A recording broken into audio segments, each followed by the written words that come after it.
Good morning বন্ধুরা, কেমন আছো তোমরা সবাই? আশা করি ভালো আছো, আমরাও ভালো আছি। আজকে হচ্ছে সেই দিন, আগের দিন সব বাজারঘাট দোকানপাট সব করা হয়েছিল। আজকে হচ্ছে আমার এক পিসমণি মেয়ে আছে, তার বিয়ে, তার সেইগুলোকে তাকে নিমন্ত্রণ করা হচ্ছে আইবুড়ো ভাত খাওয়ার জন্য। সেই জন্যে তাকে আজকে আইবুড়ো ভাত দেওয়া হবে। সে আজকে আসবে, সে মোটামুটি বেরিয়ে পড়েছে। আমি সকাল সকাল সব কাজ সেরে নিয়ে এখন তরকারি চাপড়ে একটু মুড়ি খাওয়ার তরকারি করব প্রথমে।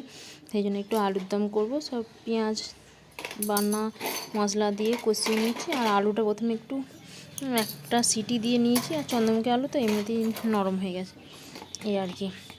আর আগের দিন যেহেতু মেয়েটার 3টে ইঞ্জেকশান হয়েছে, সেও পায়ের ব্যথায় হাঁটছে না, কিছু নয়, বসে আছে। সেই জন্য মাকেও আসতে বলেছিল, মাও এসে গেছে। কুর্নো তারপর বান্না এইসবগুলো বেটে দিলেও অনেক সুবিধে, সেই সব দিকে করছে। আর মেয়েটাও সকাল সকাল উঠে পড়েছে, ও সেই চুপচাপ বসে আছে, এ করছে, জ্ঞান জ্ঞান করছে। সেই জন্যে ওকে বসিয়ে রেখে মা কাজ করছে, আমিও ওকে নিয়ে যা হোক করে রান্নাবান্নাগুলো করছি। প্রথমে আলুর দমটা করে নেবো, করে নিয়ে তারপর আস্তে আস্তে একটা একটা করে, তো এই গ্যাসটার মধ্যেই সবই করতে হবে। সেই জন্যে ওইটা করতে করতে তারপর সমস্ত কিছু করে নেব। আলুর দম হয়ে গেছে।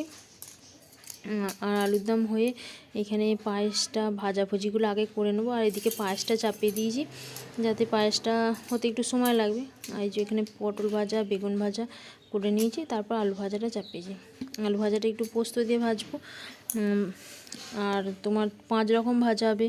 মাছ এনেছি, মাছ ভাজা হবে, আলু, পটল, বেগুন, আর একটা কী বেশ শাক ভাজা, শাক ভাজা হওয়ার ছিল।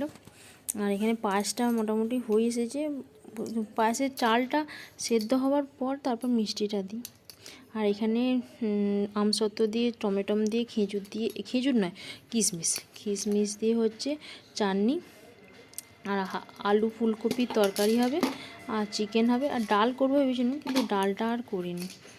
সব কিছু রান্না মোটামুটি কমপ্লিট হয়ে গেছে। এখানে এখন এবার চিকেনটা করব বলে পেঁয়াজ বান্না টমেটো দিয়ে সব ভালোভাবে কষছি। আর কষে বান্নাটা, আর এই যে দেখতে পাচ্ছ এখানে সব ভাজা রান্না সব হয়ে গেছে।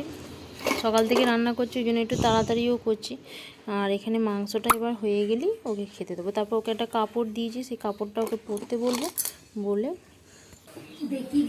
এই যে আমাদের সব আজকের যে প্রস্তুতি তার সব হয়ে গেছে।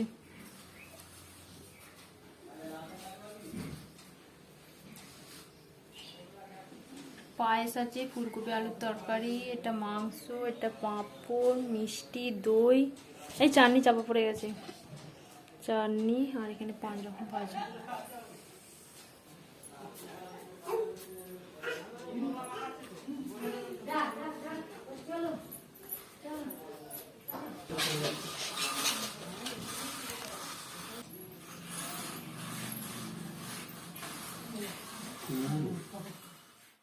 এদিকে এদের খাইতে দিয়ে ছোটো মেয়েটাকে খাওয়াতে বসিয়েছিলাম, তো ওই জন্যে আর ভিডিওটা এদিকটা করা হয়নি। মেয়েটাকে, বড়োটাকে খেতে দিয়েছি, ওর পড়া আছে 3টে থেকে, ওই জন্য তাড়াতাড়ি করছে, ওর সঙ্গে একসঙ্গে দিয়ে দিয়েছি। আমাদের খেতে খেতে না অনেক লেট হয়ে গেছে। একে দিয়ে তারপর ছোটোটাকে খাই, আমাদের খেতে খেতে 3টে সাড়ে 3টে বেজে গেছে। তারপর তো সন্ধেবেলা আবার কাজ ছিল। তো চলো আমরা সব খাওয়া দাওয়া করি। আর এটা হচ্ছে এখন রাত্রিবেলা সব তারকেশ্বর গেলে একটু কাজ ছিল, আমরা যাইনি। ময়দা মেখেছিলাম, লুচে ওবলার, আলুর দম, তারপর ফুলকপি আলুর তরকারি, মিষ্টি গাদা আছে, সেসব দিয়েই হয়ে যাবে। তো আজকে ব্লগটা কেমন লাগলো তোমরা অবশ্যই জানিও। ভালো লাগলে একটা লাইক করে দিও, সাবস্ক্রাইব করে দিও, আর প্লিজ কমেন্ট করো। তো গুড নাইট, সবাই ভালো থেকো।